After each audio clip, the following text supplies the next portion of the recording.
The colony of Vera 9 was not a place anyone remembered unless they had to. It was small, built on the far edge of the Orion Arm, where the stars grew thin and the trade routes ended. The colonists had lived quiet lives for decades. They mined. The deep crystal caves grew food in underground farms and kept away from the noise of the great empires. For many, it was the perfect place to disappear. But peace never lasted long in the galaxy. The night began with tremors across the colony's outer shields.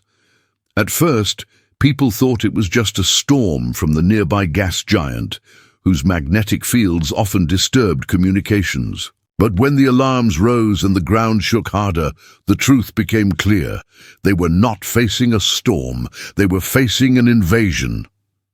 Ships appeared in the dark sky, black silhouettes against the red glow of the planet's twin suns. The invaders were the Croth, a warrior race that thrived on burning weak worlds. No one had expected them to come this far into the void, yet here they were, engines humming like predators ready to strike. Inside the colony command center, the governor stood frozen. His hands shook as the reports came in. Defense satellites destroyed. Orbital platforms falling. No fleet nearby to help. "We cannot hold," one officer said, her voice low with fear. "The shields will collapse in less than a day." The governor's eyes moved to the ancient console at the far end of the room. Dust covered it, for it had not been touched in over 100 years. It was a distress beacon, built during the first wars of the galaxy. Old technology, long forgotten, long avoided. Everyone knew the story. The beacon had been built by humans. Few in the colony had ever seen a human. They were myths now, their empires scattered, their fleets silent. Some said they had destroyed themselves, others whispered they had gone deeper into the stars, far beyond reach. But all stories carried the same warning: if humanity ever returned, it would not be as saviors. It would be as a force the galaxy could never control. The governor hesitated, his fingers hovering over the console. "If we send this," he whispered, "we do not know who will come." The officer stared back. "If we do not, no one will survive the night." The room fell silent. Outside, explosions lit the sky. The colony's shields flickered, struggling against the Croth bombardment.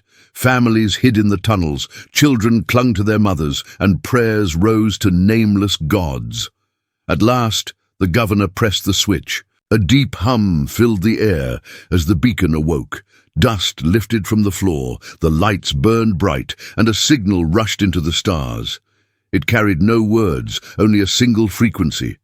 A cry for help, a desperate call to anyone who could hear. Then silence returned. For hours, nothing happened. The Croth ships tightened their circle around the colony, waiting for the shields to fall. Laughter echoed from their comms, cruel and mocking. To them, Vera 9 was already theirs. But far away, in the cold void beyond mapped space, something stirred.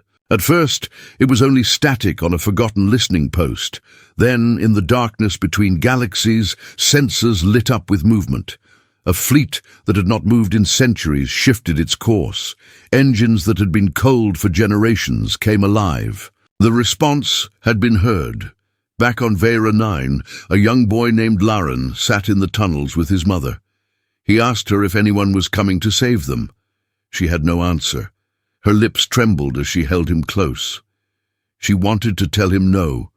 She wanted to prepare him for the end. But before she could speak, the ground shook again, not from the Croth bombardment, but from something deeper. In the command center, alarms screamed. A new signal had entered the system. "What is it?" the officer gasped. The scanners painted the shape on the screen. It was massive, larger than any Croth warship, larger than anything the colony had ever seen. It came from the outer edge of the system, moving fast, faster than any known drive should allow. The governor stared at the screen. His heart pounded. It cannot be. Outside the colony dome, through the cracks of the burning sky, the shape emerged. It was long, black as night, and covered in glowing lines of violet light. Smaller ships moved around it like shadows, escorting their master. The Croth fleet fell silent. For the first time, they did not laugh. Everyone knew the stories. Everyone remembered the warnings. The humans had answered, and the stars themselves seemed to shiver.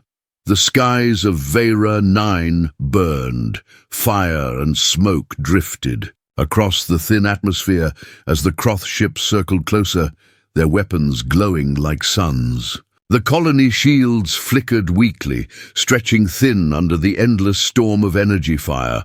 People clung to hope, but every second made their hearts heavier.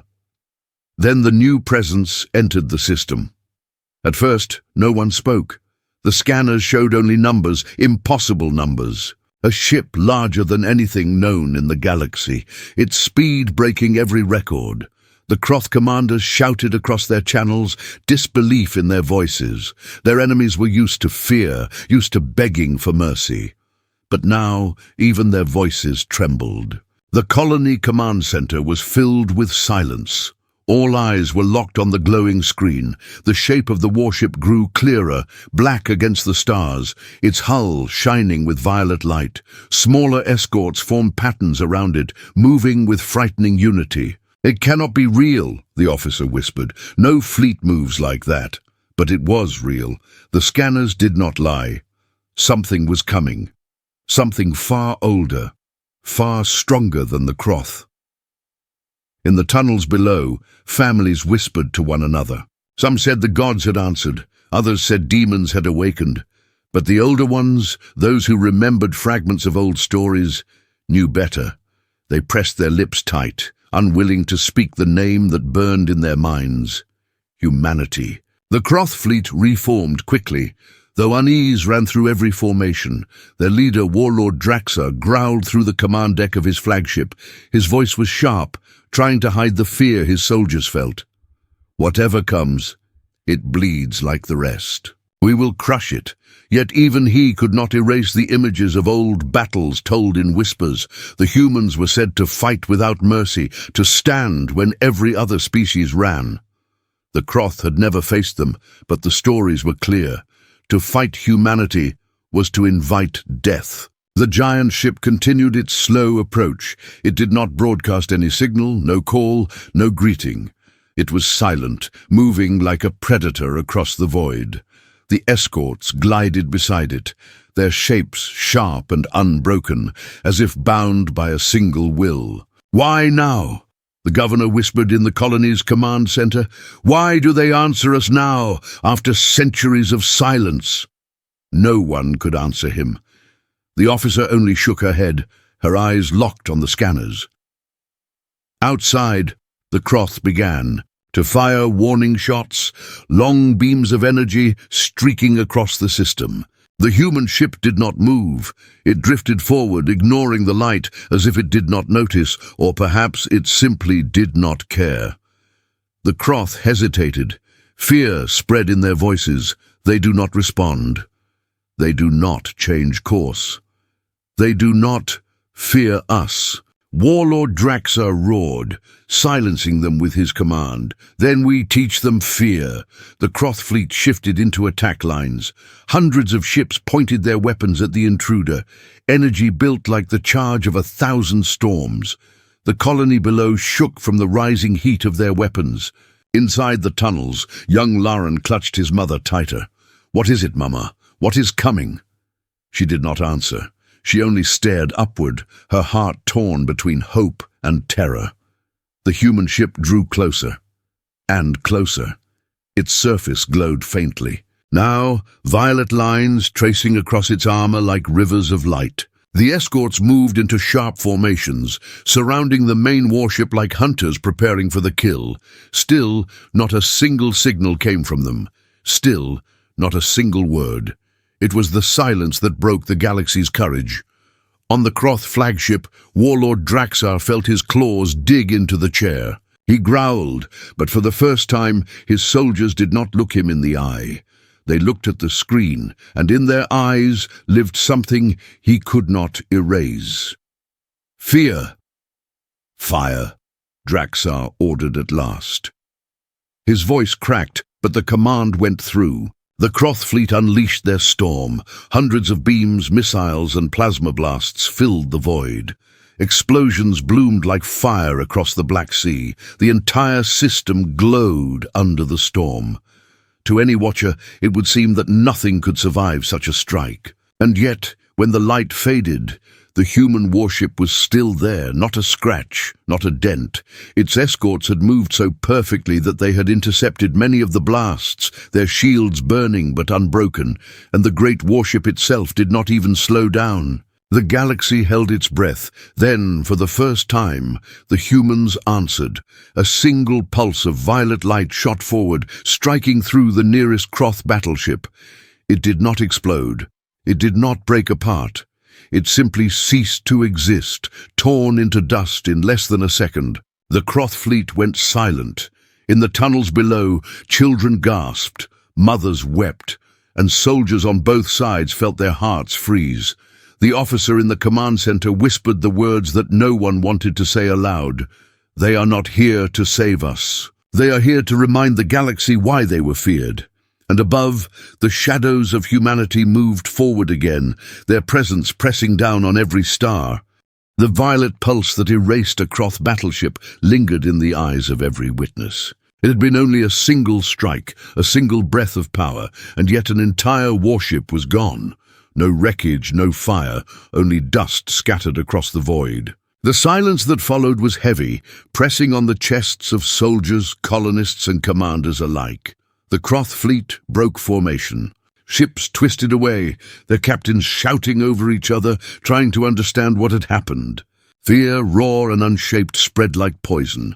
On the flagship, Warlord Draxar slammed his claws against the command chair. "Hold your lines!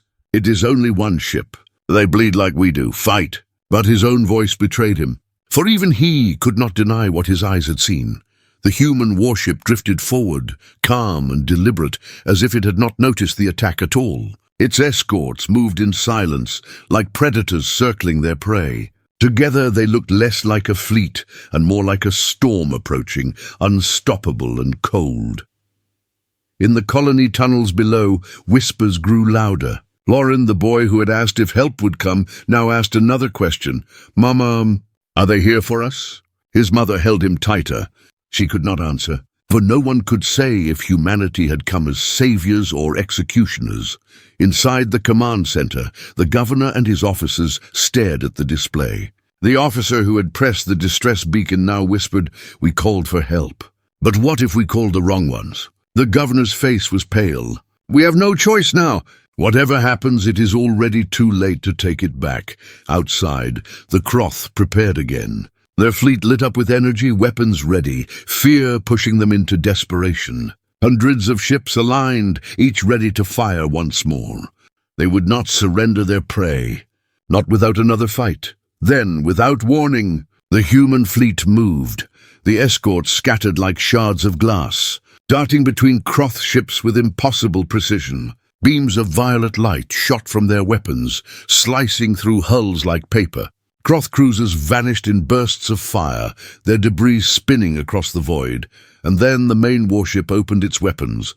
From the belly of the ship, silent and slow, a series of glowing lances extended into space. They pulsed once, twice, and then unleashed waves of destruction. Entire squadrons of Croth vessels disappeared in seconds, their screams cut short across comm channels. The galaxy had feared this moment, and now it was real. The colonists watched from below. Their domes shook from the echo of explosions above, the sky flashing with light and fire. To them, it was both terrifying and beautiful, a storm of vengeance painted across the stars. Warlord Draxar roared, trying to hold control. "Fight them, fight!" But his words were drowned by the chaos. His soldiers were breaking. Some ships turned and ran. Others froze in fear, unable to move.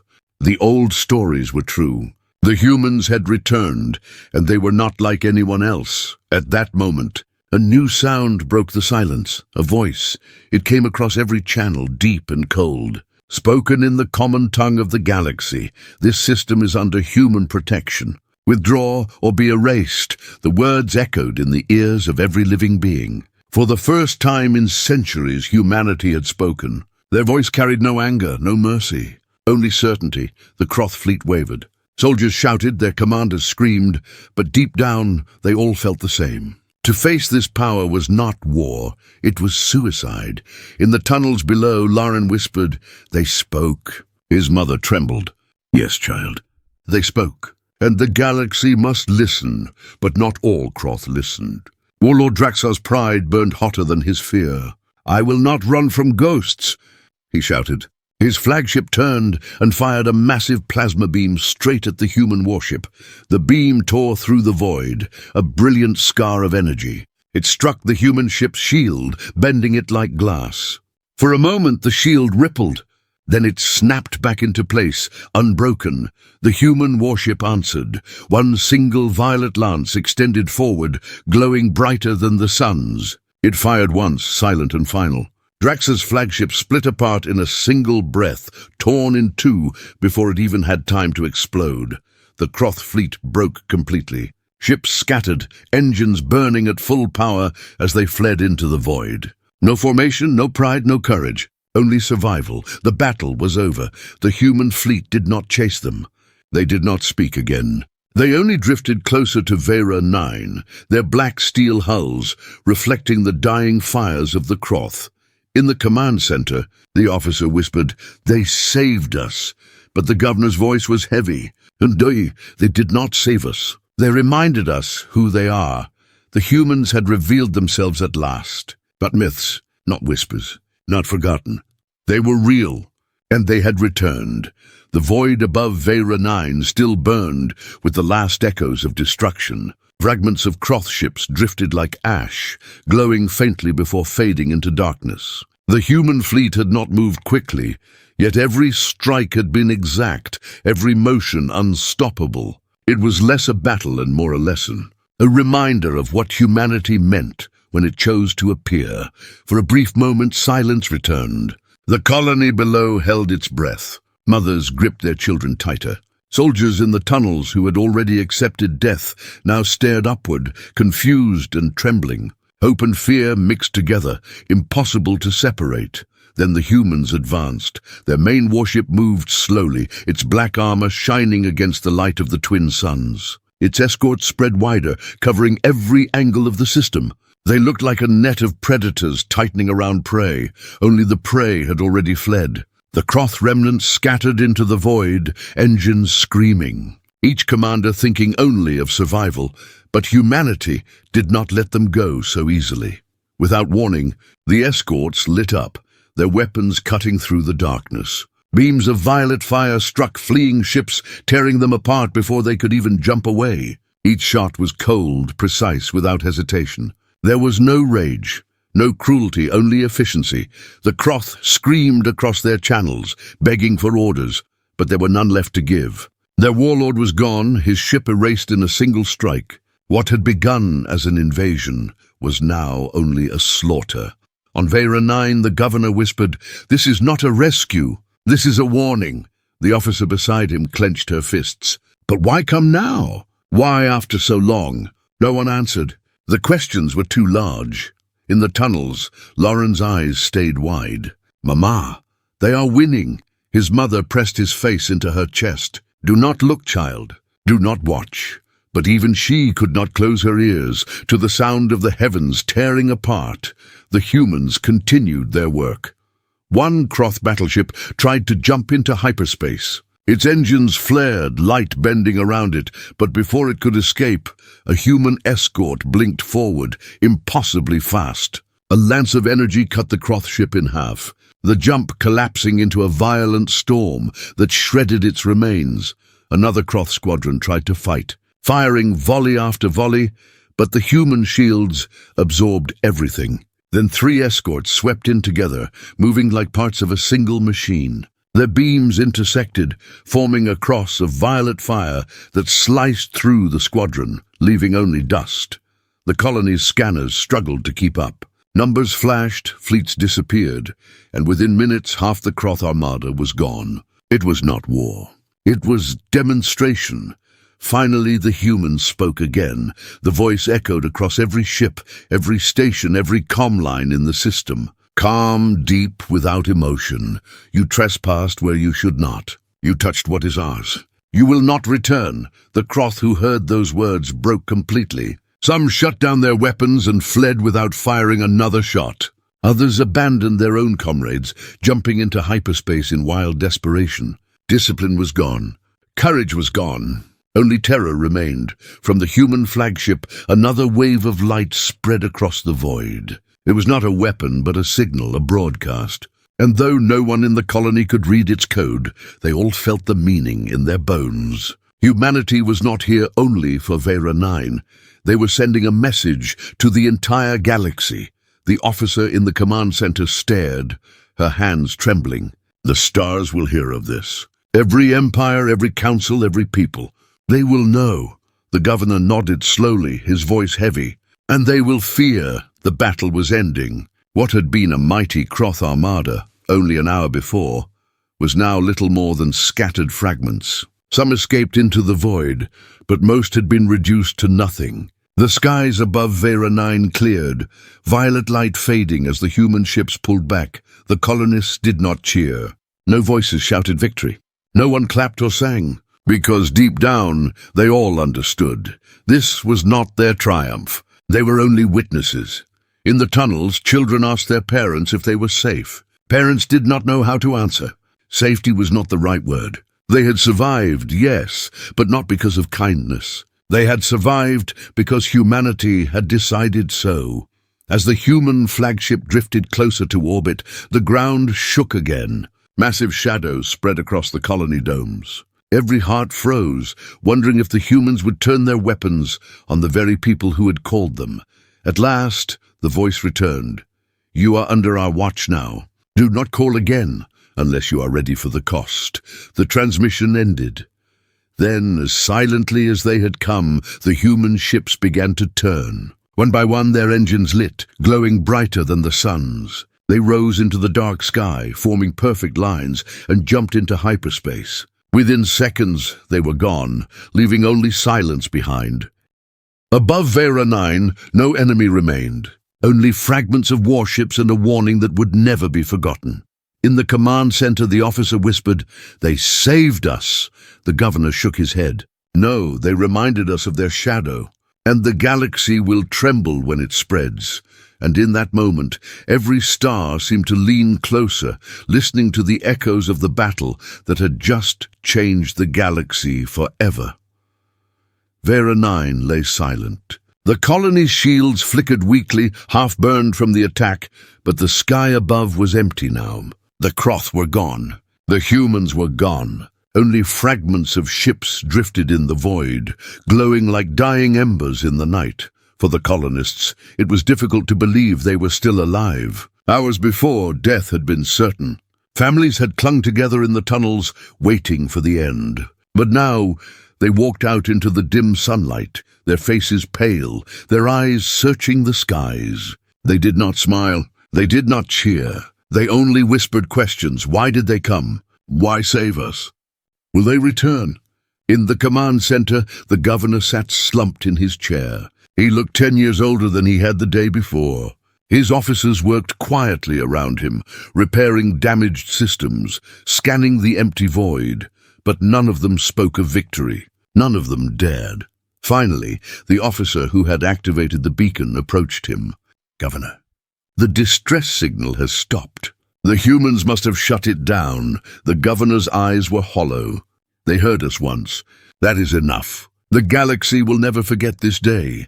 And he was right, because already across nearby systems, fragments of the Croth survivors were spreading their stories. They spoke in terror of black steel ships, of weapons that erased entire squadrons, of voices that promised no mercy. They told anyone who would listen, humanity had returned. News traveled fast in the galaxy. Traders carried whispers to councils. Smugglers repeated tales in the underworld. Refugees described the storm that had fallen on Vera 9. Each telling grew darker, more twisted, until the stories became like fire racing across dry grass. By the time the truth reached the great empires, the message was already clear: humanity was not dead. They had only been waiting. In the high halls of the Zarathi Council, rulers argued in fear. Should they prepare fleets? Should they reach out with peace? Or should they hide, hoping never to be noticed? Some spoke of alliances, others of surrender. But none could deny the shiver that went through their spines when they remembered the word erased. On the war worlds of the Croth, the survivors were punished for their cowardice. But even punishment could not erase their fear. Soldiers who had once laughed at weak colonies now jumped at shadows, their pride broken by what they had seen. In every corner of the galaxy, the same thought burned. If humanity had answered one signal, they could answer others. Back on Vera 9, life tried to return to normal. Farmers returned to their crops. Miners returned to their caves.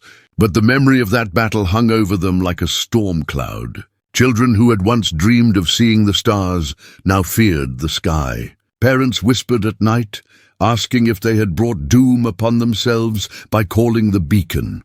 Lauren, the boy who had asked if help would come, sat by the colony dome and stared at the stars. His mother joined him quietly. "Are they gone forever?" he asked. She placed a hand on his shoulder. "No, child, they are never gone. They are only waiting." He looked at her, his young eyes filled with confusion. "But why do people fear them if they saved us?"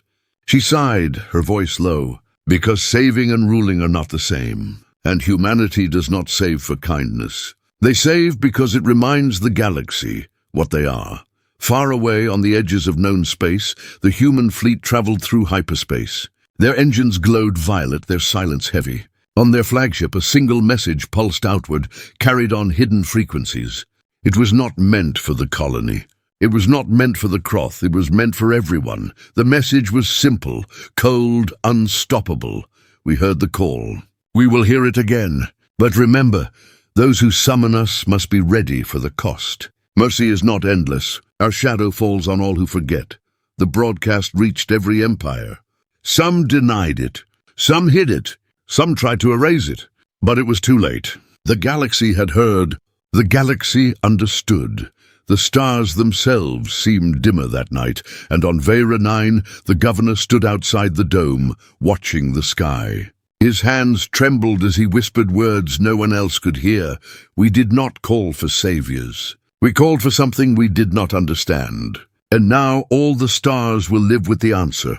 The winds carried his words away. Above him, the heavens stretched wide, endless and dark. Somewhere out there, humanity moved like shadows. Their fleets drifting, their weapons silent, their eyes always watching. The galaxy would never be the same, because a single distress signal had been enough to awaken what it feared most, and humanity had answered.